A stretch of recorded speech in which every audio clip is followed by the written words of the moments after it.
C'est l'histoire d'un homme qui voulait épouser la fille du cheikh de Toka. Le cheikh accepta le mariage à condition que l'homme lui offre un sac d'oignons en guise de dot. L'homme accepta et se maria avec la fille. Un jour, il décida d'aller rendre visite à ses parents avec sa femme. Sur le chemin, ils durent traverser une rivière. L'homme porta son sac d'oignons sur son dos, mais laissa sa femme se débrouiller seule.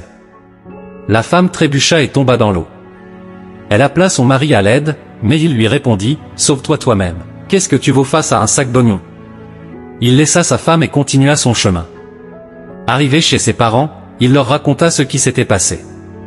Son beau-père, furieux, lui dit « Prends ton enfant et va-t'en, et ne reviens plus jamais me voir avec un sac d'or. Tu as abandonné ta femme pour un sac d'oignons. » Il chassa son gendre de sa maison. Les jours passèrent et l'enfant grandit. Il avait besoin de l'affection de sa mère, mais son père ne voulait pas lui rendre visite. Il avait honte de ce qu'il avait fait et de sa mauvaise réputation. Il se mit à travailler dur pour réunir un sac d'or et espérer reconquérir sa femme. Il travailla jour et nuit jusqu'à ce qu'il y parvienne. Il alla chez les parents de sa femme avec son sac d'or et leur demanda de lui rendre sa fille. Ils acceptèrent, mais à une condition, qu'il traverse la rivière avec sa femme sur son dos. Il accepta et partit avec sa femme.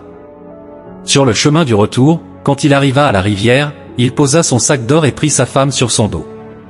Il lui dit « Non, ma chérie, tu es plus précieuse que tout l'or du monde. Je ne te laisserai plus jamais tomber. » Il traversa la rivière avec sa femme, sous le regard de son enfant qui riait de bonheur. Il comprit alors la leçon que son beau-père lui avait donnée. La morale de l'histoire, c'est que les gens vous traitent comme vous les traitez. Il faut être respectueux et généreux avec ceux qu'on aime, et ne pas les sacrifier pour des biens matériels. Sinon, on risque de les perdre et de le regretter. Il faut aussi être prudent, car ceux qui vous méprisent pour votre faiblesse ou votre peur peuvent changer d'avis quand vous leur montrez votre valeur.